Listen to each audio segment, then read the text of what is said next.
ఈ ప్రభుత్వం వచ్చాక అధ్యక్ష మహిళల మీద అఘాయిత్యాలు, అత్యాచారాలు, నేరాలు విపరీతంగా పెరిగిపోయాయి అధ్యక్ష. ఇది పోలీసులు అధికారికంగా చెప్పిన లెక్కల ప్రకారం చూస్తే మహిళల భద్రత ఎంత ఘోరంగా ఉందో అర్థమవుతుంది అధ్యక్ష. ఈరోజు 16,288 మంది మహిళల్ని వేధించారు అధ్యక్ష. 10 జిల్లాల్లో మహిళల మీద నేరాలు విపరీతంగా పెరిగిపోయాయి అధ్యక్ష. సాక్షాత్తు గౌరవ సీఎం చంద్రబాబు నాయుడు గారు ఉన్న జిల్లాలోనే మహిళల మీద నేరాలు 10% పెరిగాయి అధ్యక్ష. అంటే ఈ రాష్ట్ర ముఖ్యమంత్రి చంద్రబాబు నాయుడు గారి నీడలోనే మహిళలకు రక్షణ లేదా అధ్యక్ష?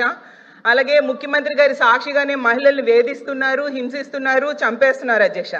అదే జిల్లాలో గౌరవ మంత్రి గారైన లోకేష్ గారు కూడా ఉన్నారు అధ్యక్ష. అలాగే సాక్షాత్తు హోంమంత్రి గారి ఇన్ఛార్జిగా ఉన్న విజయనగరం జిల్లాలో కూడా మహిళల మీద నేరాలు పెరిగాయి అధ్యక్ష. అలాగే ఈ రాష్ట్రంలో గుంటూరు, సత్యసాయి, నెల్లూరు, విజయనగరం, కడప, అన్నమయ్య, పల్నాడు, పార్వతీపురం, మన్యం, తిరుపతి జిల్లాల్లో పెరుగుతున్నాయి అధ్యక్ష. మహిళలను వేధించే వాళ్ళను, పిల్లలను అత్యాచారం చేసే వాళ్ళకు అస్సలు భయం లేకుండా పోయింది అధ్యక్ష.